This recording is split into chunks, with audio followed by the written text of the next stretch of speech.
raise the points. Hopefully there won't be exactly the same points have already been.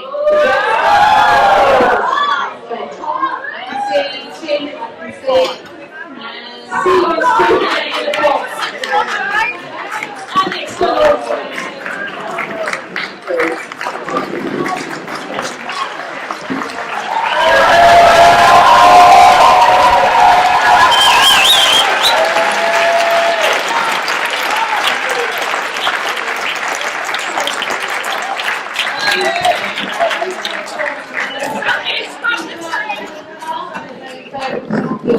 brilliant, so I mentioned that earlier on. Okay, I'm going to ask people again to be brief, 2 minutes, and then we can get some answers. I will ask Chin to start.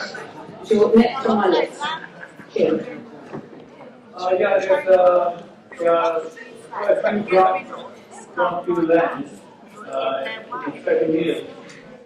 The old down floor, the palace, and there's one golden temple. There's something that, sorry, before we start, can we sort out the mic? Because I want to hear these people what they're saying. It's really important from both sides. I understand. Because you know what, I want to hear it crystal clear here. I've come all this way to listen to something good. Because you know what, I haven't heard.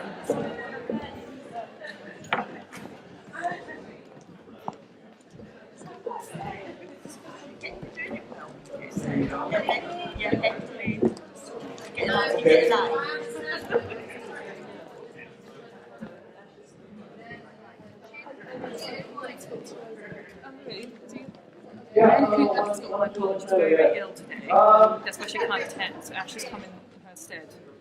Yeah, can you hear it? That's better, nice. There are quite a few brown sides, we're taping like this. in the present hill, we closed down for many years, and then there's a bowling center next to it, and this will be bought by a private company. And there's one still standing there, and there's one is ex in the cinemas on certain hills. So you have to buy up those land, and then here does say that there's and here does say that they have lots of brown property land, which you could ask for them to get. Okay, well, thank you very much. We'll pick up points up. Next person I had to speak is Tom King. Tom? The council response to the People's Plan is inaccurate and inadequate. Not one question has been asked of residents after its submission.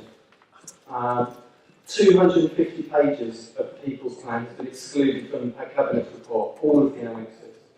This includes the judgment from the judicial review, which seems to me quite an important document to read. Our green retrofit analysis, the single-page summary of the tool survey, which states that the main issues with the estate are not structural, but the poor levels of repairs and maintenance. Communicated by officers that all submissions made by residents will be incorporated in the Cabinet report. Not doing so continues to make Lambert's approach to regeneration look deceitful and underhand. Can we have explanation as to why these important documents are excluded?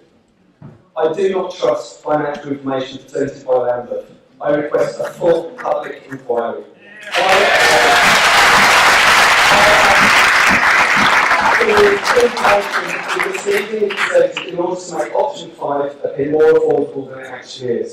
Residents have repeatedly been told there is no money, yet we find out a few days before the end of consultation in financial information promised in 2014, yet supplied in 2016, that £25 million is available from the General Fund to be loaned to Homes for Lambeth, of which £7.5 million has been earmarked for Cressingham Gardens.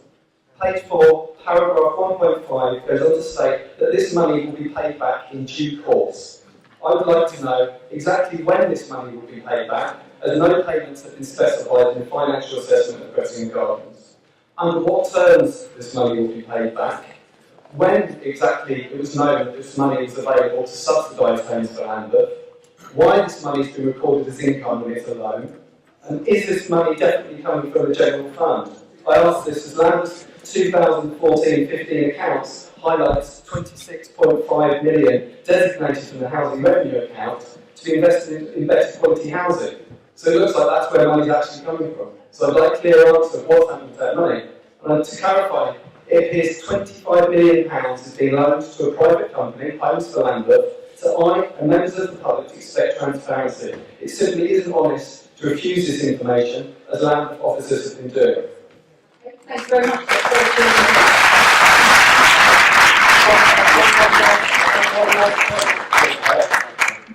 Officers have said that they've decided to change the terms and scope of the consultation in resident engagement panel sort of meetings. This was attempted to be redacted, but my understanding is that we were supposed to be undertaking the same consultation, a continuation of the same consultation, as that was stopped by the judicial review. And it appears it's completely different. It is not a collaborative, co-produced exercise, which is what this consultation is supposed to be. It is a dictatorship. We've been told exactly what's happening. We've not been listened to.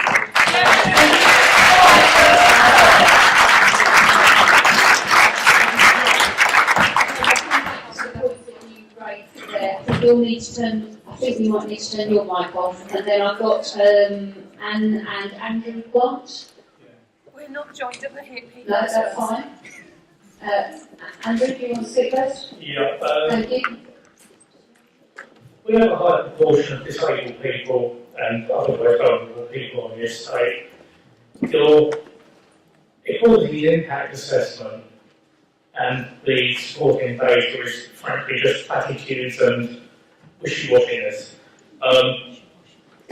With the so-called regeneration, can you quantify actually what work you've done on adverse effects for vulnerable people, disabled people, young people, and also how you're going to counteract these effects as best you can? They come!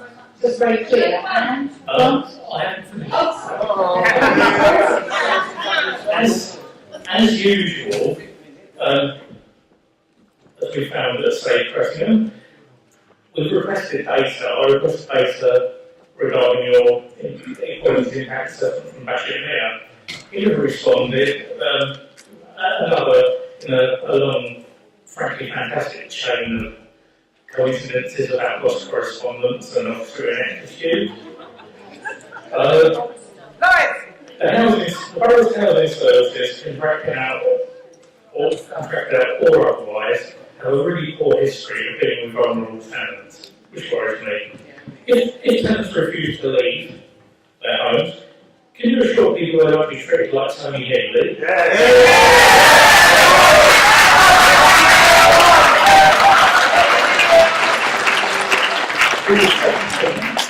Who received both broken limbs or being dealt with by the council's agents? I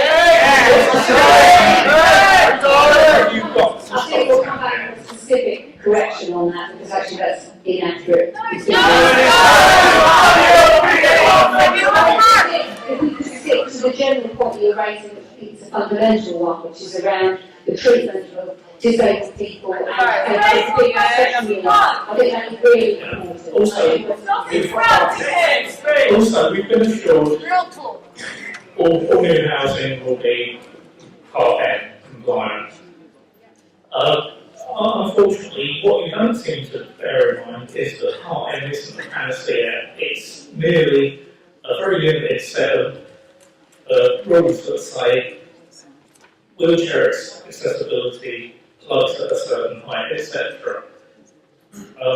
You've got presented no budget for how you're going to deal with other adaptations and how you're going to deal with disruption to anybody. I'd like you to do so. I'd also like the council to respond quickly to the people's plan rather than inadequately, and I would like a considered response. Also, don't trust your financial information. It sucks. I want an independent review and an organ on it. Yeah, I think we've heard that point from several speakers.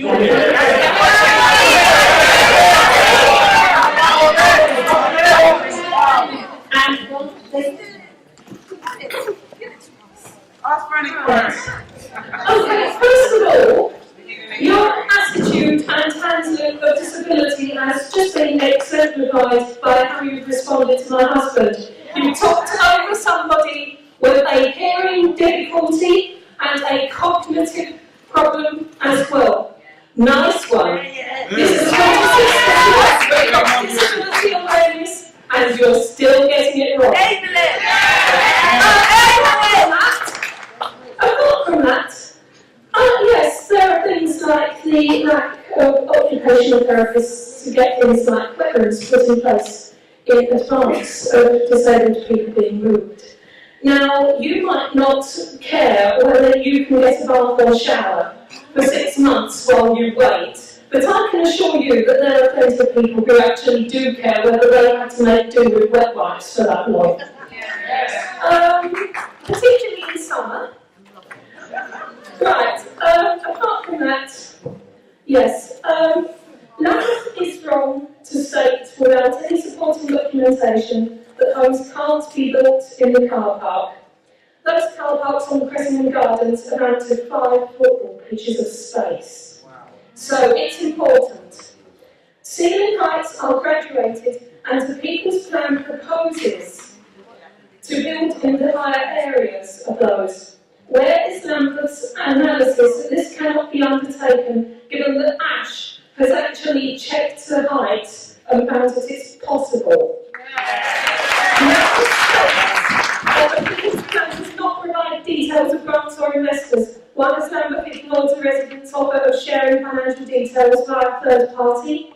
Lambert itself has not shared sources of funding. Can you tell us what those are, please? Because I can't. Can Lambert explain why 250 pages, namely the annexes of the People's Plan, have been excluded from the Cabinet report? This actually contradicts the documents from them that all submissions would be incorporated into the Cabinet report.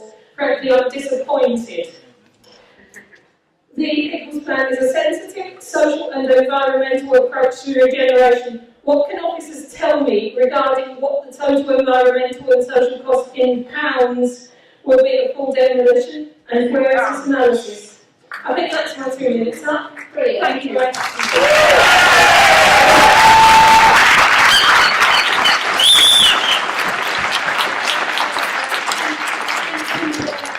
And then Head Farmer. Okay?